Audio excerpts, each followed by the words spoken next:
आरएसवीआई info capsule सुनने वाले सभी श्रोताओं को रिंकी का नमस्कार। हाजिर हूँ मैं लेकर क्या आप जानते हैं। दोस्तों, भारत नदियों का देश भी कहलाता है और यहाँ हर नदी का धार्मिक महत्व है। ऐसी ही एक नदी है नर्मदा नदी। भारत की प्रमुख नदी नर्मदा नदी को गंगा की ही तरह पवित्र नदी माना जाता है। लेकिन क्या आप जानते हैं कि ये नदी उल्टी बहती है? जी हाँ, बिल्कुल सही सुना आपने, ये नदी उल्टी बहती है। आज क्या आप जानते हैं में बात करेंगे इसी तथ्य की कि आखिर क्यों बहती है ये नदी उल्टी।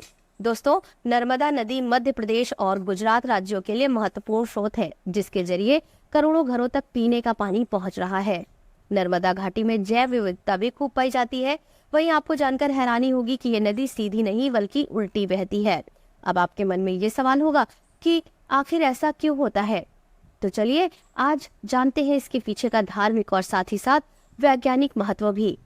जहां भारत की सभी नदियां पश्चिम से पूर्व की ओर बहकर बंगाल की खाड़ी में गिरती हैं, वहीं नर्मदा नदी पूर्व से पश्चिम की ओर बहकर अरब सागर में मिल जाती है। दरअसल नर्मदा नदी की उल्टी दिशा में बहने का मुख्य कारण रिफ्ट वैली है।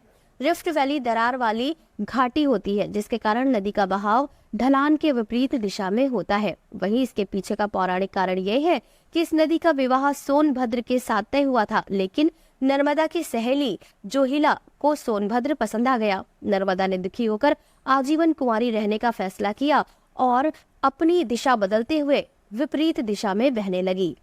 ये था हमारा आज का क्या आप जानते हैं। फिर होगी आपसे मुलाकात ऐसे ही रोचक तथ्यों के साथ। सुनते रहिए आरएसवीआई इन्फो कैप्सूल। नमस्कार।